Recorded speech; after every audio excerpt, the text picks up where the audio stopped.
Hey YouTube, Twig here, bringing you all an update to my Charmer Familiar Possessed Yu-Gi-Oh! Deck profile for post Battle of Chaos. We were given the last of the Charmer Link monsters in Battle of Chaos, being Dark, the Dark Charmer, Gloomy, and with it we now have all 6 of the different attribute Charmer and Link monsters, which all focus on the same monster effects, just varying depending on which attribute Charmer you have out on the field, and they all work very, very well for the consistency for the actual Charmer deck, which focuses on the different spellcaster Charmer monsters being summoned out and using the different spell and traps we have to either gain additional effects based on the different attributes we have on the field, or just controlling the different monsters our opponent may have and gaining them on our side of the field to use for other summons. Very, very happy with the results of the deck, and like I said, finally glad that we have all 6 of them. So let's go ahead and get started with the deck profile. We'll go ahead and start off with the main deck. For the actual Familiar Possessed monsters, I am running 2 of the Familiar Possessed Dark and the 2 Familiar Possessed Lina.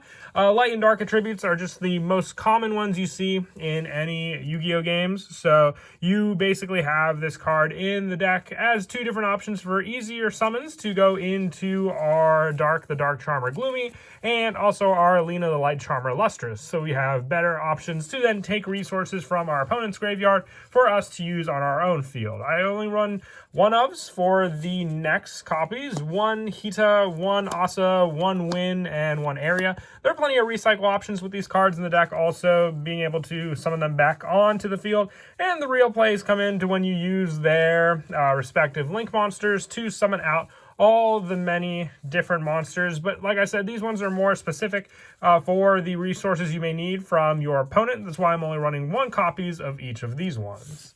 For some additional search, I'm also running 2 Fairy Tale Luna. I thought of running 3 of this card, but I like 2 just because you have more normal summon options with this card. When it's normal summon, you can add 1 spellcaster monster with 1850 attack from your deck to your hand, and once per turn, you quick effect, you can target 1 face-up monster your opponent controls. Your opponent can send 1 card with that monster's name from their deck or extract to the graveyard to negate this effect. Otherwise, return both this card and that monster to the hand. So you can even just recycle Luna. That's why I'm running 2 of this card, and then just normal summon it again onto the field. But it searches out any of the other Charmers we're running in the deck, so a good searcher to at least add those resources. The other Fairy Tale I run, freshly off the ban list, is Fairy Tale Snow.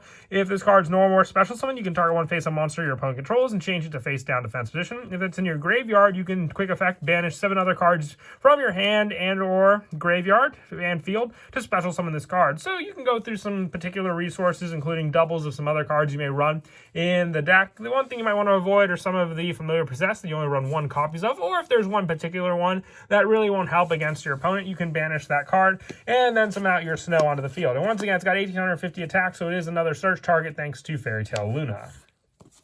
I also run 1 of copies of Gigabyte and Ari Fire, and also Nefarious Fiend, Eater of Nefariousness, for more of the special summon options to special summon that onto the field, then going for more of the Link plays. All you have to do is control a spellcaster type monster, and you can special summon these cards out onto the field from the hand. So very, very useful with these options, just giving you more resources to either go into your rank 4 plays or even assist with some of the Link summons, since you just need 2 monsters, including a Earth monster, Water monster, Fire, Wind, you name it, whatever of the attributes you need. And I really do hope we do have some options soon for the Light and Dark ones to work better with the Lina and Dark monsters in the deck, but we're sticking just to the attributes, because as long as you have those other monsters, you just have to have a spellcaster on the field and you can still special summon these cards.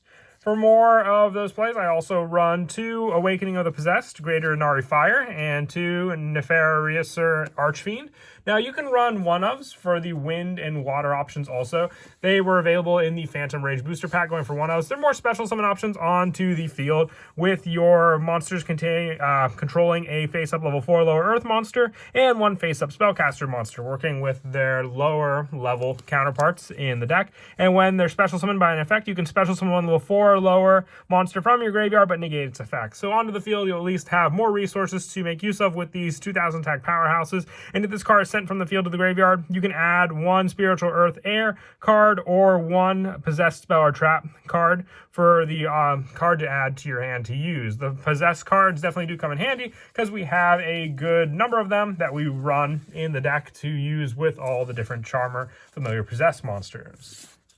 And that's it for the monsters. We'll now move on to the spells. I'm running 3 Spirit Charmers. You discard 1 card and take 2 cards from your deck with different names from each other that are Charmer monsters, Familiar Possessed monsters, and or Possessed Spell or Traps, and add one of them from your deck to your hand and set the other. You can only activate 1 Spirit Charmers per turn, so you have the option for the set to set a monster on the field, but most of the time I will add the monster. We're not running the flip effect monsters in this deck. I find the Familiar Possessed monsters just to be a little stronger for those options than the flip monster to then potentially take one of your opponent's monsters on the field. I feel taking from their graveyard is a lot better with the link monsters, because then they don't have to stay on the field as long as the link monster's on the field. And also being able to search out any of the possessed spell or traps we run, with another one being the Awakening of the Possessed with 3 copies of this card. Monsters you control gain 300 attack for each different attribute you control. Charmers and Familiar Possessed monsters you control cannot be destroyed by card effects, and if a spellcaster monster with 1850 original attack is normal or special summon to your field,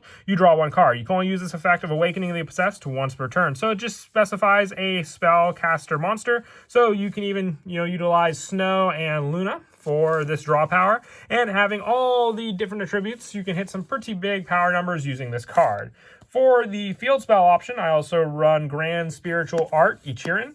With this one, you negate your opponent's first monster effect that resolves each turn while you control a spellcaster monster with 1500 defense. And during your main phase, you can reveal 1 spellcaster monster from your hand. If you do, add 1 monster with the same attribute, but with 1500 attack and 200 defense from your deck to your hand. You're mostly using this to stop the monster effects while you control that spiritual monster, since we're not running the lower level Charmer monsters in this version of the deck. And with that play, it's good for that setup. That's why we're running 3 of. No terraforming for this build. If you wanted to run maybe 2 Ichirin and 1 terraforming, it's always a thought. But I like the 3 copies just because they're also searchable and discard fodder for the other cards like our Spirit Charmers. For some of the lower numbers for the spells, I also run 2 World Legacy Succession. Getting out a Link monster is a big part of the deck, so then you have just another option to special summon a monster back onto the field from your graveyard to a Link Arrow using World Legacy Succession. And for the rest of the one-ofs, I run 1 Monster Reborn, 1 Call by the Grave, and 1 Pot of Desires. Just 1 of targets. You run 3 ofs for a good number of the different spells and traps in the deck, so that's why I like to run the Pot of Desires. If you want to add in a 3rd Luna, you can always take out the Pot of Desires and put in a 3rd copy of Luna, but that's player preference there with that choice. And now moving on to the trap cards, I run 3 of the Unpossessed. Charmer monsters you control cannot be destroyed by battle. If a Familiar Possessed monster you control attacks an opponent's monster, it gains 800 attack during damage calculation only. And if a monster you control is destroyed by battle or card effect, you can special summon 1 spellcaster monster with 1500 defense from your deck whose attribute is different from it, at least one of the monsters destroyed. Being the Familiar Possessed monsters having 1500 defense, they can be the easy special summon for all the different attributes onto the field, just a different one than the one you controlled on the field. 3 of this definitely helps for the 800 attack point boost, and another card you can set up with the Spirit Charmer spell card, setting it and adding the other monster to your hand to have your initial setup. I also run 2 Possessed Partnership. Special summon 1 spellcaster monster with 1500 defense from your hand or graveyard in attack position or face down defense position. Then if you control monsters with 2 or more different attributes, you can destroy 1 face up card on the field, and you can banish this card from your graveyard to target 1 possessed continuous spell or trap in your graveyard and place it face up on your field. Just recycle power if your opponent does manage to get rid of one of the cards on the field, and just another way to get over some of the more trickier monsters your opponent may have that you just can't attack over with the Familiar Possessed monsters. And then to finish off the traps, also off the ban list, 3 Skill Drain. Now, what I like about Skill Drain in the deck is that the Familiar Possessed monsters actually don't do much on the field by themselves. It's more of the option with this card on the field to then utilize Skill Drain since you negate the monster's effects, but a lot of your plays come from the different spells and traps you run, including Awakening the Possessed and Unpossessed. So you can hit for big numbers while still stopping your opponent's monster effects on the field thanks to this card. And with 3 of, it's a lot easier to just open up in your hand and have ready to go with all your other back row. And that is it for the main deck. We'll now move on to the extra deck. For the Charmer monsters, we're running 1 of each. So 1 Heat of the Fire Charmer Ablaze, 1 Wind the Wind Charmer Verdant, 1 Os of the Earth Charmer Removable, 1 Area of the Water Charmer Gentle, 1 Lena the Light Charmer Lustrous, and 1 Dark the Dark Charmer Gloomy. All 6 of the Charmer Link monsters brought together. Really, really happy. It took a good while to do so, but with it, it helps just for all the different combos you can do in the deck. You have an option option for each attribute for the familiar possessed monsters to then take from your opponent's graveyard. They also have 1850 attack, so you can make use of the draw power thanks to your awakening of the possessed, having the draw when a spellcaster is normal or special summon, and being able to take any attribute that your opponent may have in their graveyard into consideration now for a card you may want to take and use on your field.